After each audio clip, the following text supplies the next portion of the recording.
The courthouse steps glistened with rain, each stone slick beneath her worn shoes. Water streamed down from the gutter above, soaking through the thin jacket Maria clutched tighter around herself. In her other hand, pressed so hard the edges had begun to curl, was a long brown legal envelope. Her hair clung to her face, strands plastered against her cheek, but she didn't lift her hand to brush them away. She didn't dare show weakness. Not here, not now. Before we dive into this incredible story, make sure to smash that subscribe button because tomorrow we have an extra special story that will, across the street, they were waiting, neighbors, old acquaintances, people who had never spoken to her except to whisper.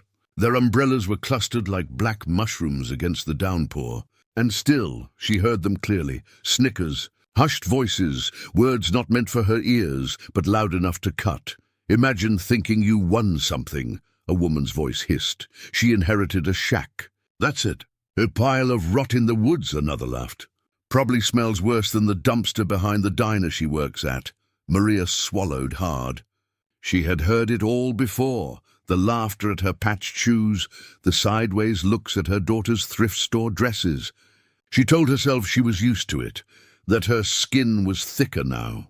But something about standing in the rain, holding her uncle's last words in her hands, made every whisper feel like a knife.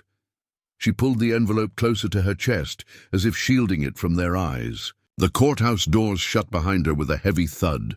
The echo lingered, as though the world wanted to mark this moment. Maria Alvarez, poor single mother, inheritor of a forgotten ruin. Her mind replayed the lawyer's words in the small office just minutes earlier.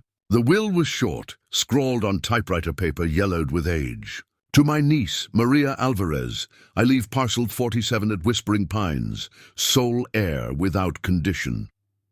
The lawyer hadn't looked her in the eyes when he read it. He just slid the envelope across the desk, already dismissing her in his mind. She had forced a polite nod, but inside she felt crushed. A cabin? She could barely keep the lights on in her rented apartment. What would she do with a shack miles from town? Sell it for firewood? "Looks like poverty runs in the family," a man muttered from under his umbrella now, dragging her back to the present. His wife laughed, a brittle, mean sound. Maria's knuckles whitened around the envelope. She wanted to scream, to tell them they didn't know her uncle, didn't know her. Instead, she lowered her gaze and stepped off the curb, each footfall splashing through puddles that soaked her socks. She didn't rush. She let their words trail after her like smoke, like the bitter smell of a fire that refused to die. At the bus stop, she finally loosened her grip. The envelope sagged with water spots along the edges, but inside, the documents remained safe. Her daughter's voice echoed in her memory from the night before. "Mom, maybe it'll be something nice. Maybe it'll be different this time. Different." Maria wanted that more than anything. She slid the deed halfway out of its envelope.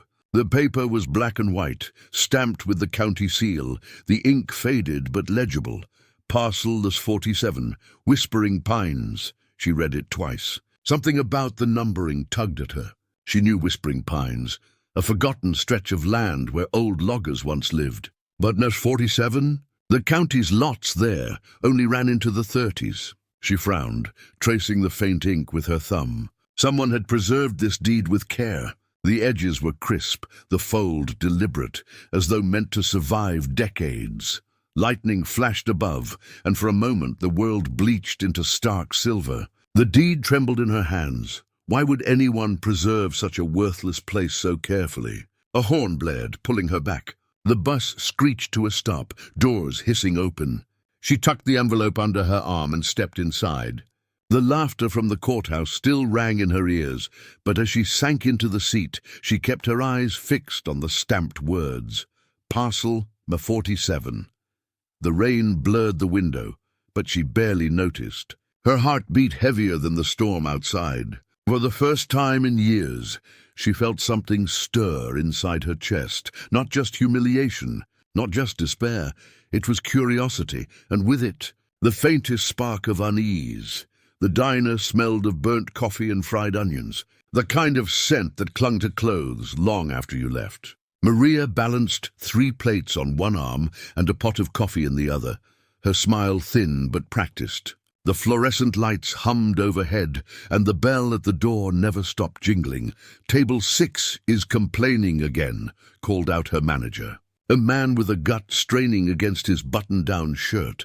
Maria forced a nod and hurried to the booth where a couple sat, arms crossed. "This toast is cold," the man grumbled. "I'll get you a fresh one," Maria said softly. The woman muttered just loud enough for Maria to hear. Maybe if she moved faster, we wouldn't be eating rubber. Maria bit her tongue and turned away. Her shoes squeaked on the greasy floor, the sole of her left shoe held together with duct tape. She had patched them so many times, the tape looked like silver scars. By the end of the shift, her pockets jingled with coins more than bills. She dumped the tips on her kitchen table that night, counting slowly, while her daughter Lily did homework in the corner. $3 short again, Maria whispered to herself. "What was that, Mum?" Lily asked, pencil poised above her notebook. "Nothing, sweetheart, just math." Maria stacked the coins, then reached for the envelope of bills taped under a chair. Inside was her emergency fund, never more than a few crumpled tens, always disappearing too quickly. On the fridge, a pink slip fluttered where it had been pinned by a magnet. "Final notice. Utility account number 39271, balance $184.72. The ink was bold, stamped with the date. Maria stared at it, as though her gaze alone might erase the numbers. She crumpled the paper in her fist, then smoothed it flat again, sighing. The notice joined the growing pile on the counter. Lily looked up. "Didn't Grandma's brother leave you something?" Maria managed a smile. "Yes, baby." "A cabin, like the kind in storybooks?" Lily's eyes lit up. Maria almost laughed. Storybooks showed golden cabins, smoke curling from chimneys, snow-dusting rooftops like powdered sugar. Whispering Pines, from what she remembered, was nothing like that. "Not that kind," she said. "This one's old. Probably falling apart. But maybe we can fix it up," Lily said, hopeful. "Paint it. Make it ours." Maria's chest tightened. Hope was a dangerous thing. It always promised more than it delivered. Later that night, while Lily slept curled up under a second-hand quilt, Maria sat at the kitchen table with a calendar in front of her. Each square was filled with scribbles, work shifts, doctor's appointments, rent-due dates. Her pen hovered over the small box, marked for the coming Saturday. She circled it in red. Trip to cabin, Whispering Pines. The words looked surreal, like they belonged to someone else's life. She tapped the pen against the table, listening to the hum of the refrigerator, the ticking of the clock on the wall. Rain still tapped against the window, the same storm that had drenched her outside the courthouse. She thought of the whispers, the sneers. She thinks she got lucky with that rotten shack. Maybe they were right. Maybe it was worthless. But deep down, a flicker of stubbornness burned. "Let them laugh," she murmured. Her gaze drifted to Lily's shoes by the door, soles thin as paper, the toe poking through. If the cabin was even worth a few $100s, she could buy her daughter new shoes, pay the bill, breathe easier, if only for a while. She folded the utility notice carefully and slipped it into her purse next to the property deed. 2 papers, both dictating her life in different ways. One promised despair. The other whispered a sliver of possibility. Maria closed her eyes. For the first time in weeks, she allowed herself a fragile thought. What if this changes everything?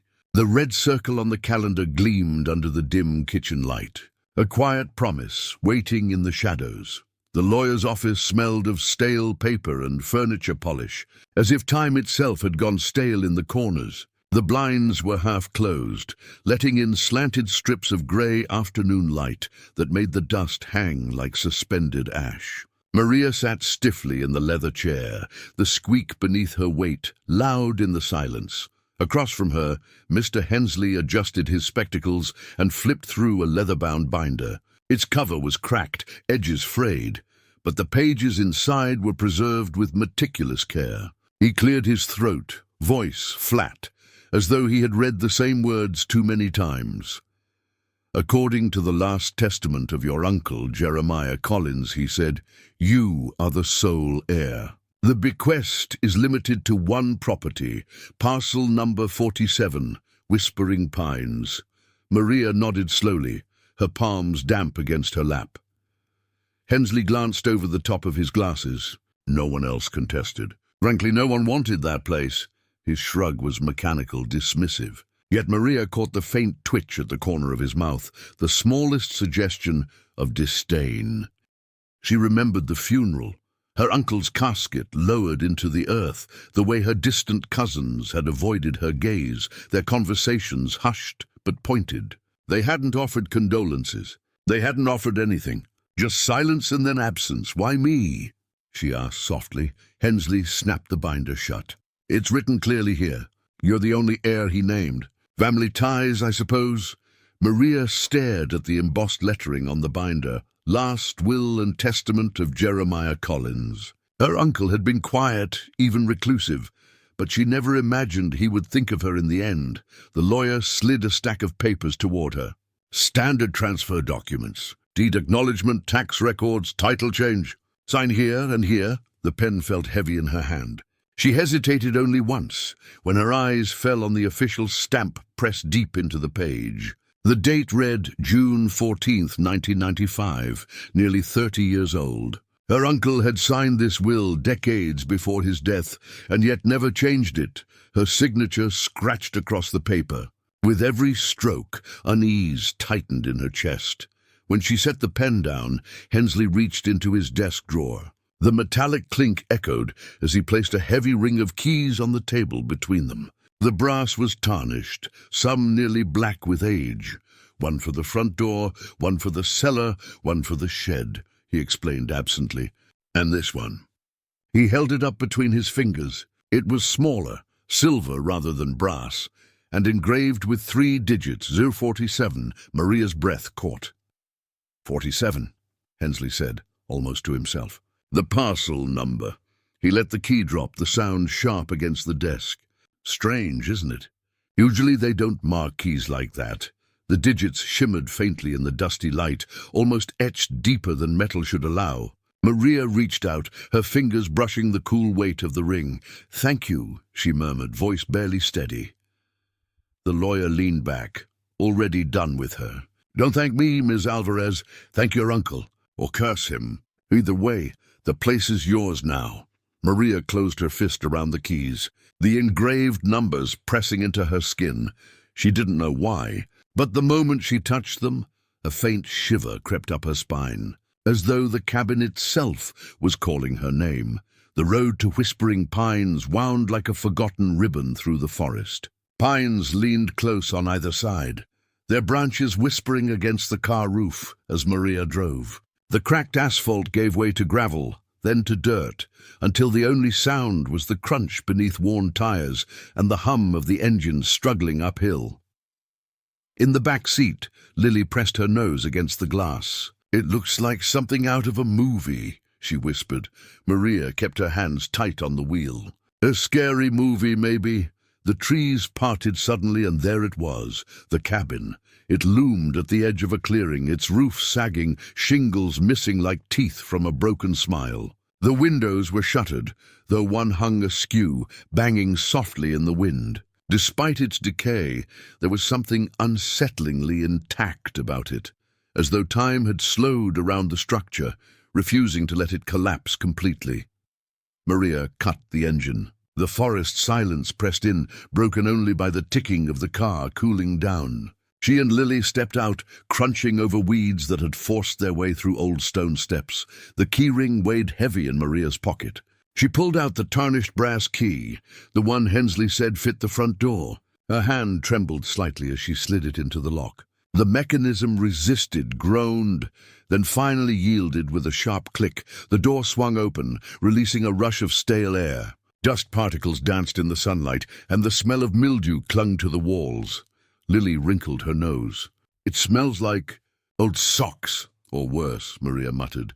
Inside, the floorboards creaked beneath their weight. Cobwebs draped from corners like curtains. The fireplace was stuffed with bird nests, twigs poking out like bones. Yet the strangest thing was how untouched everything seemed. A chair stood upright near the window.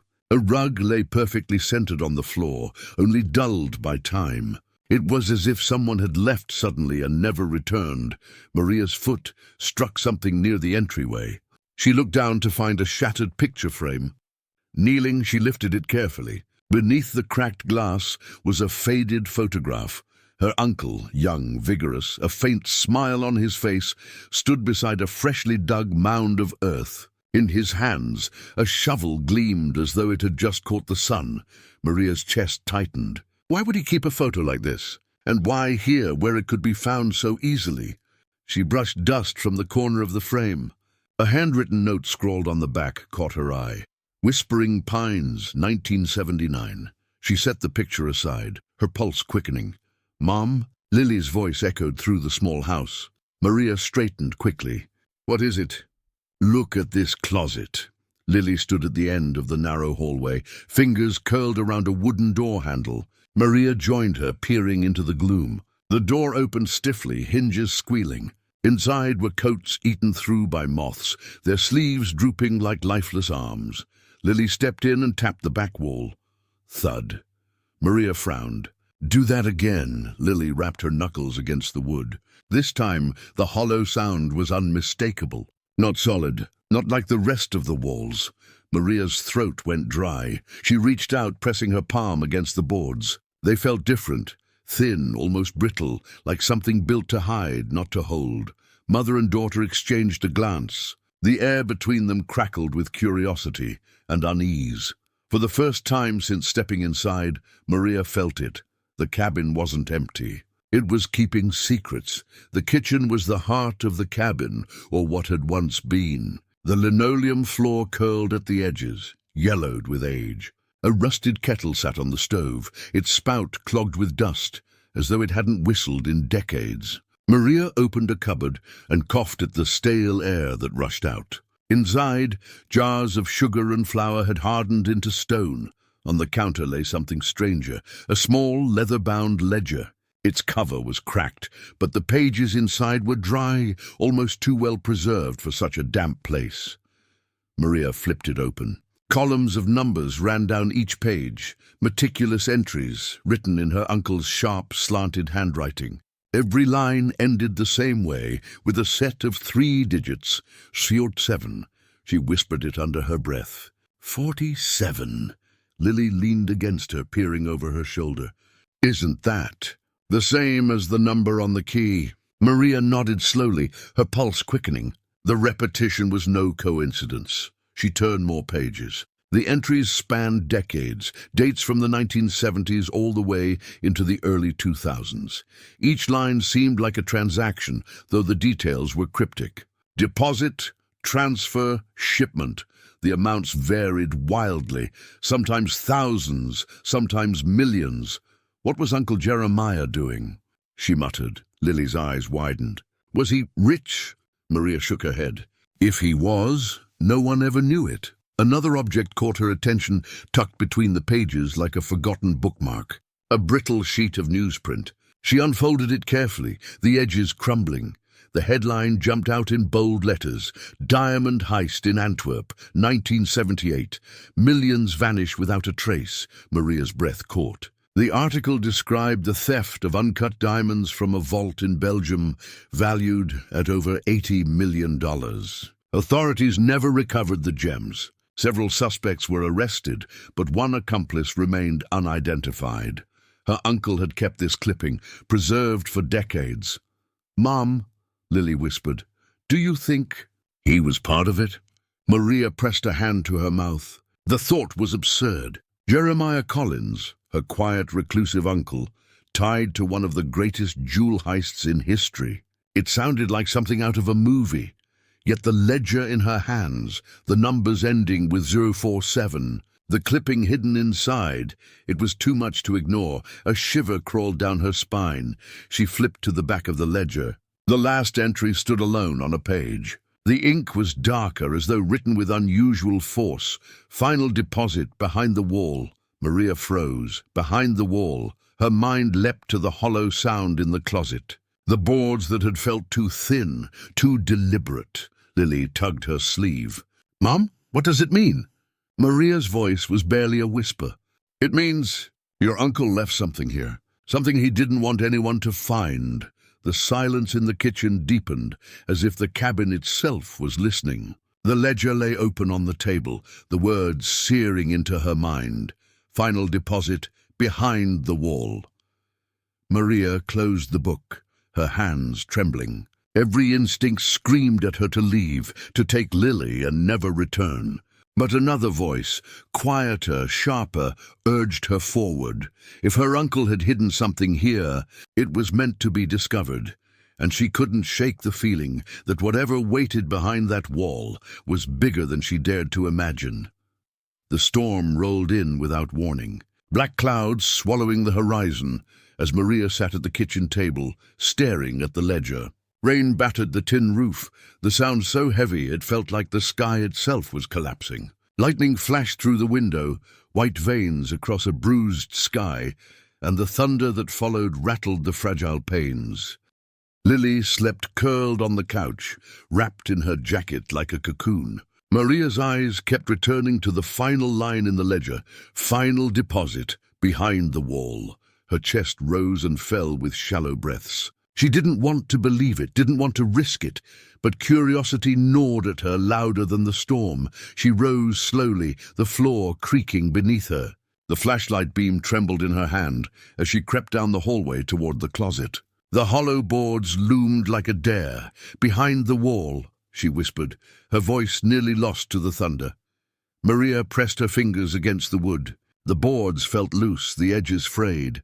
She dug her nails in, then braced her shoulder against the panel and pushed. The wood gave way with a groan, snapping free in splinters. Dust and the sour smell of mildew billowed into her face. Behind the boards stretched a narrow crawl space. The beam of her flashlight cut into the darkness, revealing stone walls slick with condensation. At the far end stood something she never expected, an iron door, blackened with rust. Its surface cold and slick as she touched it. Her breath caught. She pulled the heavy keyring from her pocket, fumbling through until she found the odd one. The small silver key etched with 047. Her hand shook as she pushed it into the lock. For a moment she thought it wouldn't turn. Then with a metallic groan, the mechanism clicked. The door swung open, releasing air so stale it carried a faint metallic tang, like blood left too long in the air. The flashlight beam revealed a chamber, just big enough for a man to stand inside. Her heart slammed against her ribs. The room was lined with metal boxes, each fitted neatly into the wall like compartments of a vault. They weren't ordinary storage boxes. Each bore a brass plate engraved with a date: 1978, 1980, 1982, 1986. Decades of numbers stretched around the chamber. Like a ledger carved in steel, Maria stepped inside, the echo of her footfalls sounding too loud, too alive in that forgotten space. Her pulse hammered in her ears. "What is this place?" she whispered. Lightning cracked outside, illuminating the chamber through the slits of the boards she had broken. The sight made her knees weaken. It looked like a hidden bank, buried within her uncle's cabin. Maria reached for the nearest box, its plate stamped 1980. She hesitated, sweat slicking her palms, then tugged at the latch. It resisted, rusted by years, but finally gave way with a sharp snap. The lid creaked open. Inside lay a folded piece of paper, yellowed but intact. She lifted it carefully, the texture brittle against her fingertips. The heading jumped out at her in bold serif letters: appraisal certificate, uncut diamonds. Her breath vanished. The document was official, dated August 12, 1980. Beneath the typed words was an appraisal value, $4,250,000. Maria's knees nearly buckled. She pressed her back against the wall, staring at the paper as though it might vanish if she blinked. Her uncle hadn't just been eccentric. He had been hiding something worth more than she could fathom. The thunder boomed again, louder this time, shaking the cabin's foundations. Lily stirred from the couch, her small voice carrying down the hallway. "Mom, what are you doing?" Maria shoved the certificate back into the box and slammed the lid shut. Her hands trembled violently, her breath ragged. "Nothing, sweetheart," she called, her voice cracking. Go back to sleep, but she knew she was lying. She wasn't doing nothing. She was prying into a secret buried for decades, one that had been meant to stay hidden. She turned back to the vault-like chamber, the dates on the boxes gleaming faintly in her flashlight's beam. Each one represented a moment in her uncle's life, each one potentially hiding something as terrifying and valuable as the first. Maria pressed her hand over her chest, trying to calm the wild beating of her heart. The certificate crinkled faintly in the box, its words echoing in her mind. Uncut diamonds, millions. She swallowed hard, whispering to herself, "What have you done, Uncle Jeremiah?" The storm outside raged on, but it was nothing compared to the storm now tearing through her mind. She looked back at the row of boxes, her flashlight trembling. The urge to open another was unbearable. She reached toward the one stamped 1982, her fingers brushing the latch, and then she froze. From somewhere deep in the cabin, beyond the storm, beyond the thunder, came a sound, a faint creak. Like a footstep, Maria snapped off the flashlight, plunging the chamber into darkness. Her breath caught in her throat. The cabin was supposed to be empty. The storm outside still roared, but Maria barely heard it. Her ears pounded with the rush of her own blood as she stood frozen in the black chamber. That sound she thought she'd heard, the creak of a floorboard, faded back into silence. Maybe it was only the storm, she told herself, though the thought did little to slow her heart. Her flashlight clicked back on, the beam cutting through the darkness, sweeping across the walls of boxes. Each brass plate gleamed faintly under the trembling light. 1978, 1980, 1982, 1986. Maria stepped further inside. Her shoes scraped against the cold concrete floor, echoing like whispers. She pulled at another box, the one marked 1982. It opened with a reluctant creak, and what she saw inside stole her breath. Velvet pouches, deep crimson and dust-stained, lay nestled within. She picked one up. It sagged heavily in her palm. Her fingers fumbled with the drawstring until it slipped loose. The beam caught what spilled into her hand. Rough, jagged yet dazzling. Uncut diamonds tumbled against her skin, edges catching the light in sparks of fire. They weren't polished, but even in their raw form, they shimmered with a beauty that defied words. Maria gasped aloud, her knees weakening. "God," she whispered. "Oh my God." The stones clattered as she dropped them back into the pouch, her hands trembling too much to hold them. She pressed her back to the wall, trying to breathe, but her lungs felt too small, too tight. Her uncle had hidden this. For decades, curiosity pushed her on. She opened another box, this one dated 1986. Inside were bundles of papers bound by rubber bands that cracked with age. Receipts, stamped and signed, bearing letterheads from Swiss jewelers and banks she didn't recognize. Her eyes scanned one quickly. Zurich Gemological Appraisal. Parcel delivery. 1986. Valuation, $7,300,000. She flipped through another confidential purchase agreement, Basel Jewelers. 1990. The numbers blurred together, climbing higher and higher. Every page seemed to add millions more to the tally. Maria's chest heaved. The cabin everyone mocked her for inheriting wasn't worthless. It was a vault, a hidden treasury, but with the realization came a wave of fear, so sharp it cut through her awe. This wasn't just money, this was stolen fortune. She stared down at the glittering stones, the neat receipts, the careful ledgers. All of it was evidence. All of it tied to the clipping she had found about Antwerp, 1978. "Mom?" Lily's voice startled her so violently she nearly dropped the papers. She whirled, her flashlight beam sweeping across the doorway. Lily stood barefoot at the threshold, rubbing her eyes. "Why are you in here?" "What is this place?" Maria swallowed hard, her throat dry. She forced her voice calm. "It's something your uncle left behind. Something important." Lily's eyes widened as she saw the boxes, the pouches.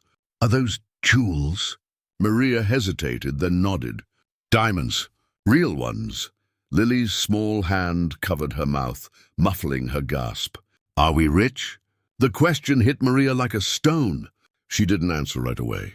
Her mind was a storm itself. Images of overdue bills, patched shoes, her daughter's hopeful eyes. And alongside them, darker images, men with guns, headlines about syndicates, handcuffs. She crouched to Lily's level, gripping her shoulders. "Listen to me. You can't tell anyone about this. Not a word.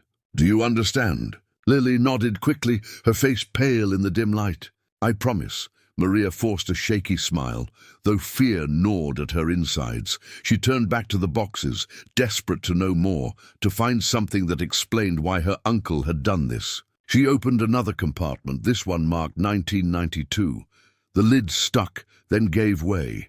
Inside, beneath more velvet pouches and folded contracts, lay a single envelope. The paper was yellowed but intact, the edges curled. On the front, written in her uncle's slanted hand, were the words, "For Helen." Maria froze. Helen. Her mother. Her hands shook as she pulled the envelope free. The flap had been sealed with red wax, cracked now with age. She broke it open, the sound impossibly loud in the cramped chamber. Inside was a folded letter. She unfolded it carefully, her breath shallow, the words swam before her eyes. "Dearest Helen, if you are reading this, then my secrets have been uncovered. I have done terrible things, but I could not leave the spoils to my enemies. You were the only one I trusted. If this has reached you or your blood, then it is yours. Protect it. Use it wisely, and never ever let them know it survived." Maria's throat closed. Her mother had died years ago, never knowing this letter existed. Now it fell into Maria's hands. She clutched the paper to her chest, overwhelmed by the weight of it. Her uncle hadn't meant the diamonds for the world. He hadn't meant them for strangers. He had meant them for family, for her mother, for her, for Lily. Tears stung her eyes as lightning split the sky again, flooding the chamber with white light. For a moment the diamonds sparkled like a million captured stars, dazzling, impossible, terrifying. Maria whispered, "What do I do with this?" The question hung unanswered in the air, swallowed by the storm. She pressed the letter back into its envelope, tucking it carefully into her jacket. It felt heavier than stone, heavier than all the diamonds combined. And then the thought that chilled her. If these were meant for her family, who else knew they existed? The boxes loomed around her, decades of secrets stacked in steel. Maria's flashlight flickered, and in that split second of darkness, she thought she heard it again, the faintest sound. A floorboard groaning. This time, she knew it wasn't her imagination. Maria sat hunched at the rickety kitchen table, the storm still raging outside, though quieter now as dawn teased the horizon. The envelope marked "For Helen" lay open before her, the letter spread out under the weak glow of a lantern. Her fingers traced the ink, her uncle's hand firm, deliberate, each word weighted with confession. "We were young and hungry in the 1970s. We thought we could outsmart the world. The Antwerp vault was supposed to be the score of a lifetime, but greed consumes men faster than fire. I took more than my share. I ran. I buried what I could here, where no one would find it. But they never forgave me, and they will never stop looking." Maria's stomach churned. She closed her eyes, imagining the vaults of Belgium, guards stunned by betrayal, syndicate members turning on each other. Her quiet, grey-haired uncle had once been a thief, a criminal who left a trail of blood across continents. Her gaze shifted to the boxes stacked in the hidden chamber. Every diamond, every receipt, every appraisal, they weren't treasures. They were evidence. Stolen, poisoned by greed and violence. She pressed a hand over her mouth, nausea rising. Was this her inheritance? Not wealth, but blood money. Lily stirred nearby, still asleep on the couch. Maria's heart clenched at the thought of her daughter caught in this twisted legacy. She returned to the chamber, drawn back despite her revulsion. One box at the far end stood out, dustier than the rest, heavier. Inside lay another ledger, bound in black leather, its edges warped with age. She carried it to the table, every step weighted with dread. The first page made her shiver. Names, written in columns, each name paired with a year. Some had lines drawn through them, thick angry strokes of ink. She whispered them aloud, barely able to breathe. Hoffman, Cruz, Salvatore. The names spanned countries and years, stretching from the 1970s well into the 1990s. Syndicate members, partners, enemies. Her finger slid down the page. Half the names were crossed out, as though one by one they had been silenced. She turned the page and her chest tightened. At the bottom of the second list, written in that same sharp handwriting, she saw it, Alvarez. Her last name uncrossed. Maria's breath hitched. The lantern flickered, shadows dancing across the walls. It was as if her uncle had left a death list, and her family's name still stood. Her voice cracked as she whispered, "He knew. He knew they'd come looking for us." Her hands shook so violently she nearly dropped the ledger. She slammed it shut, the echo sharp in the silent kitchen. Panic clawed at her chest. If these men or their children were still out there, they would never stop searching. Not until every loose end was tied, and she was a loose end. Maria staggered back, clutching the ledger against her chest, her heart racing. A cold certainty settled over her. Inheriting the cabin hadn't saved her. It had painted a target on her back. Outside, a branch scraped against the window pane, and she flinched, the sound like nails dragging across glass. Her eyes darted to Lily, sleeping peacefully. Unaware of the storm truly closing in, Maria whispered through trembling lips, "God help us!" The ledger slipped from her hands and hit the floor with a dull thud. When it fell open, the page with her name glared back at her like an accusation. Uncrossed, waiting. The morning after the storm, the cabin seemed quieter, but Maria's thoughts roared louder than thunder. The diamonds lay hidden once more in their steel boxes, the letter and ledger shut away. But she could not shut away the questions tearing at her mind. She boiled water for instant coffee, the steam curling into the stale air, her hands trembling as she held the chipped mug. On the couch, Lily sat cross-legged, braiding her doll's hair. Her voice was small, hopeful. "Mom, if those diamonds are real, maybe we can finally buy a house. A real one, with my own room." Maria's chest tightened. She looked at her daughter's worn sneakers by the door, the soles nearly gone. She thought of the red final notice still tucked in her purse, of the endless nights scrubbing dishes at the diner, a home, food without worry, a future not defined by scarcity. But then the ledger's names burned in her mind. Crossed out, silenced, her uncle's confession, blood money. If she kept the diamonds, was she any different from him? She pressed her palm to her forehead, whispering, "God, what am I supposed to do?" Temptation whispered promises of freedom. Morality screamed warnings of danger. Maria pushed her mug aside and rummaged through a stack of old newspapers left in the cabin, their edges curling and yellowed. Maybe she thought they could offer clarity, or maybe just another piece of the puzzle. One headline stopped her cold. Local man. Former suspect in 1978 Antwerp heist. Dies at 74. The obituary was dated just last year. It described a man named Vincenzo Moretti, once linked to the syndicate her uncle had betrayed. He had lived quietly in Florida under an alias, only revealed after his death. Her pulse quickened as she scanned further down the page. The words leapt out. Several members of the syndicate remain unaccounted for. Maria's stomach turned. If even one of them was still alive, if they ever suspected Jeremiah's fortune had survived, they would come. She shoved the paper aside, her breath ragged. The diamonds weren't a blessing. They were a curse, one her uncle had sealed behind a wall for a reason. "Mom." Lily's voice cut into her spiraling thoughts. Maria turned, forcing a smile that didn't reach her eyes. "Yes, sweetheart. Will we be okay?" The question was simple, but it shattered her. She knelt beside her daughter, brushing a strand of hair from her face. "I promise I'll do everything I can." But what was everything? To sell the diamonds meant risking exposure. To turn them in meant walking away from a fortune that could change their lives. Either way, the cost felt unbearable.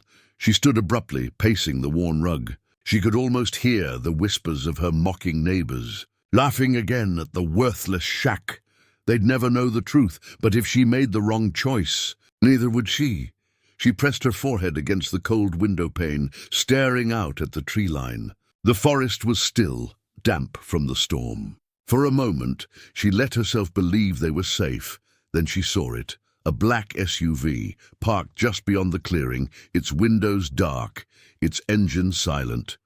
Her breath hitched. It hadn't been there before. Maria backed away from the window, her voice low and urgent. "Lily, pack your things, now." The girl looked up, confused. "Why, what's wrong?" Maria's eyes never left the shadowed outline of the SUV. Fear curdled in her stomach like ice.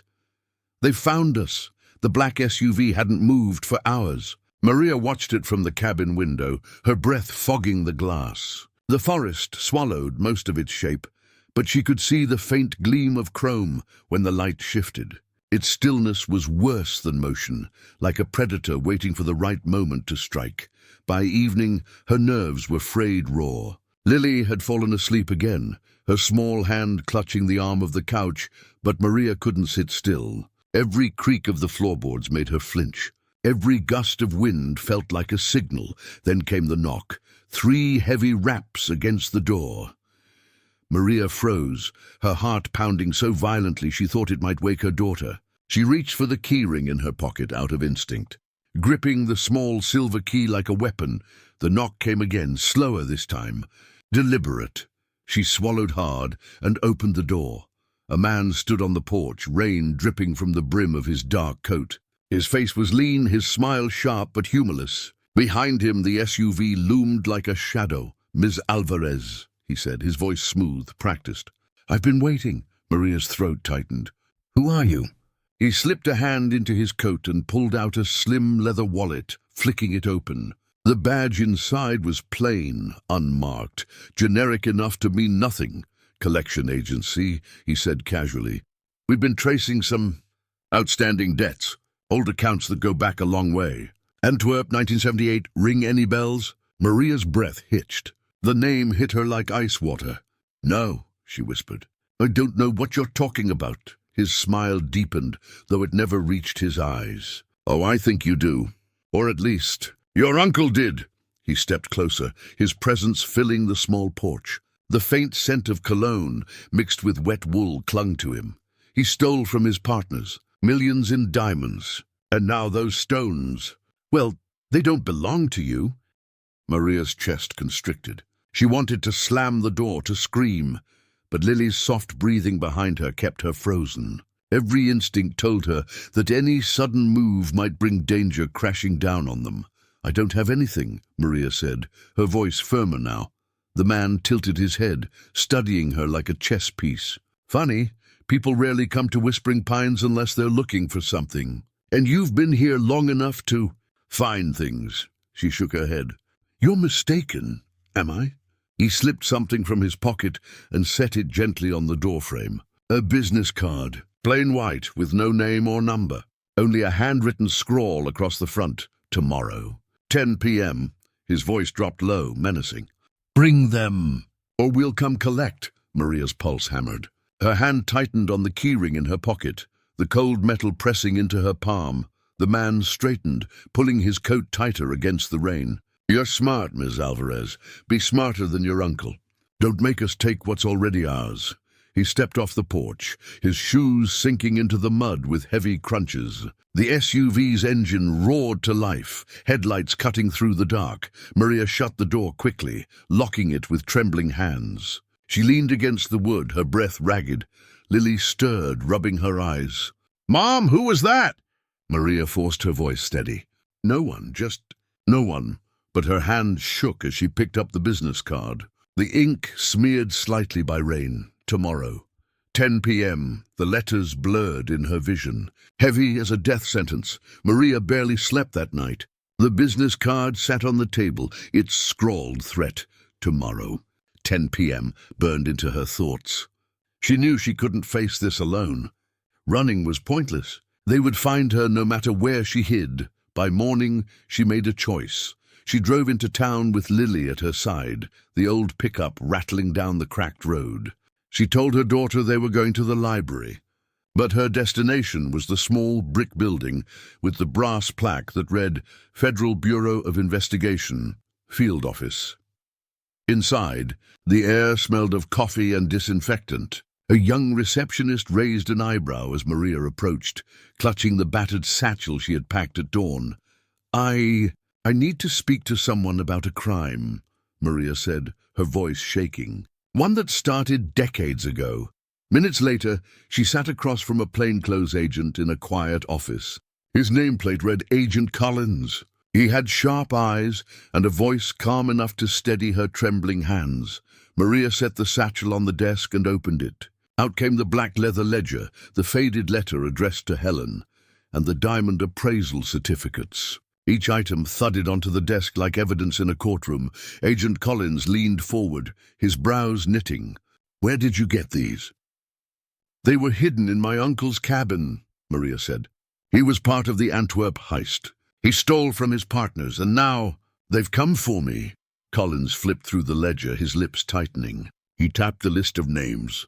"Half of these men are dead. The others, we've suspected they might still be alive. But this is a roadmap. This could bring down the last of them." Maria's heart hammered. "Then help me." "Protect my daughter. I can't do this alone." The agent met her eyes. "If you cooperate, we can place you in witness protection. But you need to understand, this is dangerous. They won't stop until they're sure every stone is accounted for. Your uncle's betrayal still has teeth." Tears welled in Maria's eyes, but her voice held steady. "I don't care about the diamonds. I just want my daughter safe." Collins nodded, sliding the evidence into a folder. "Then you made the right choice. But until we move, you need to act normal.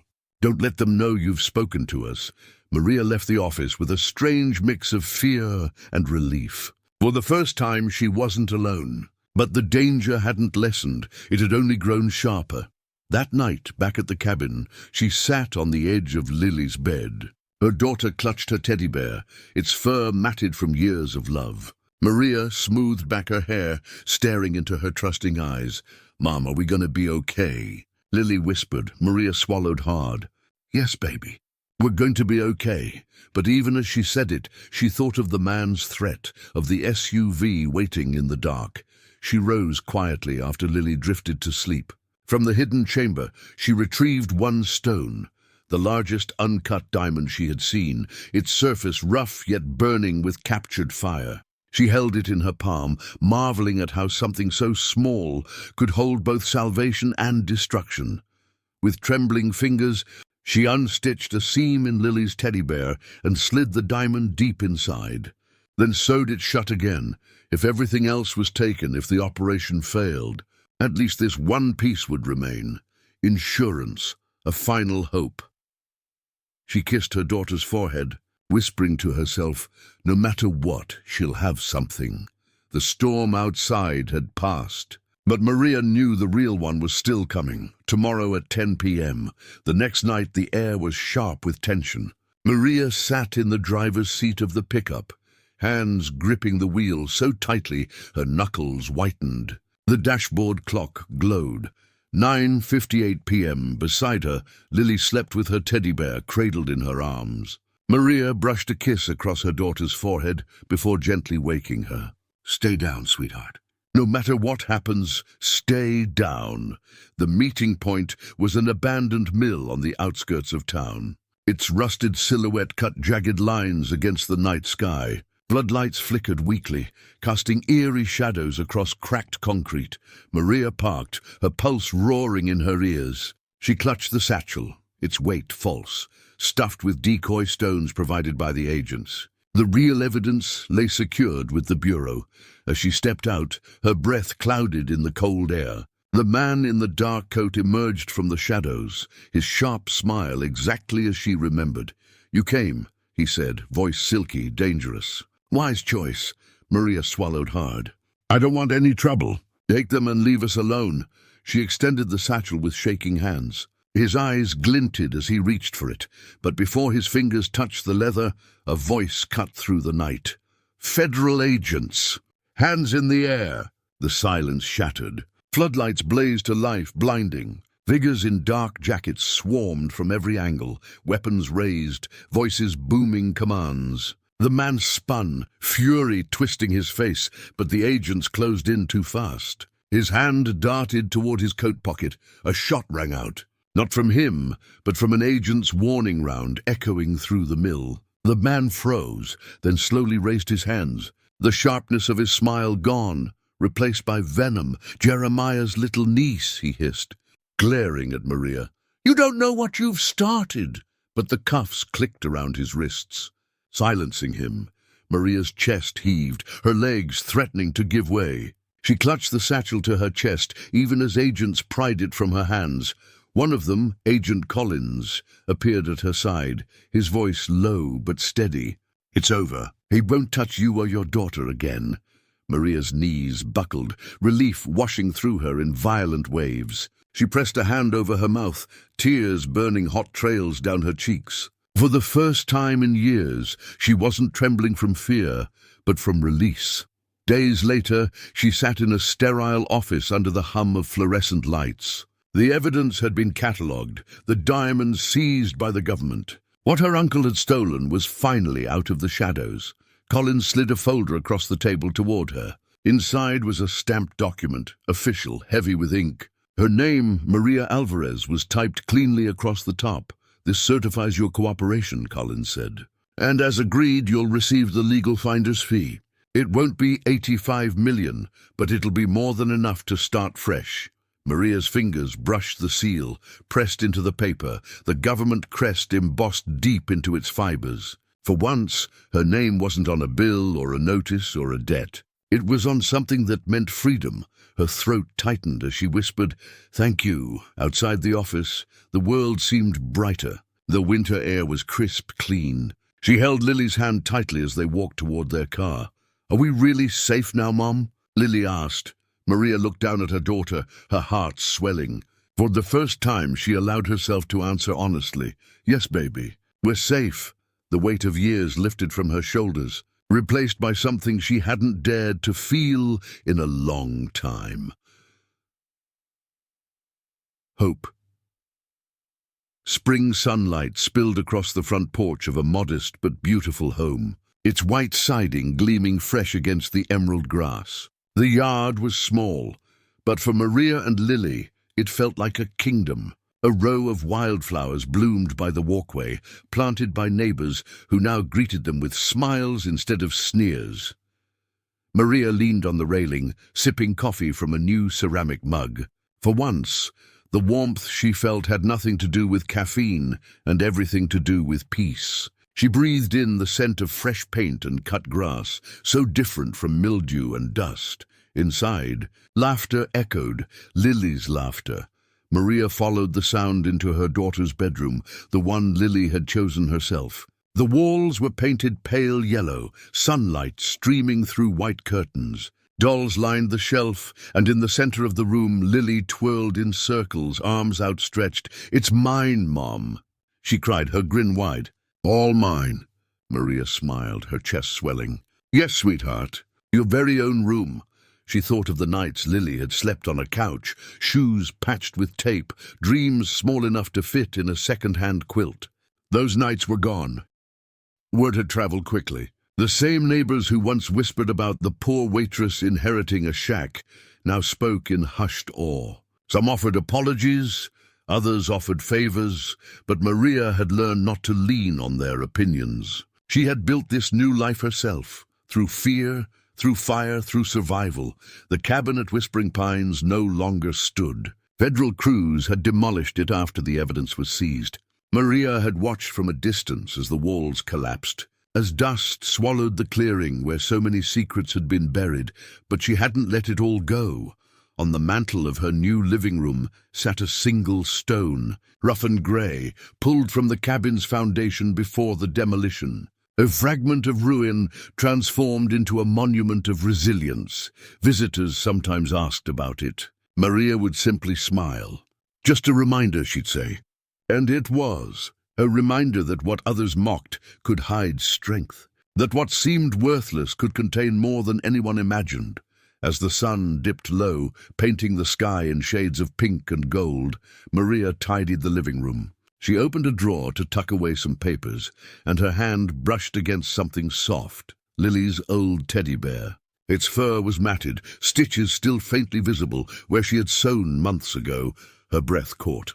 She glanced over her shoulder, making sure Lily was still upstairs, then lifted the bear carefully. She opened the seam she had once sewn shut. From the stuffing, a single diamond slipped into her palm.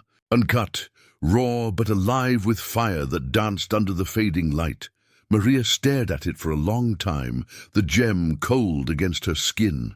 It was the last secret, the last inheritance her uncle had unknowingly left her. She could sell it one day, or she could keep it hidden forever. For now, she tucked it back into the bear, stitching the seam closed again with steady fingers. This one wasn't for survival. It wasn't for money, it was for legacy. She smiled, her heart light as she whispered to herself, "This is ours." From outside, Lily called, "Mom! Come see the sunset." Maria placed the bear back in the drawer and joined her daughter on the porch. Together, they watched the horizon blaze with color, a new day already waiting beyond the last. For the first time in her life, Maria wasn't afraid of what tomorrow would bring.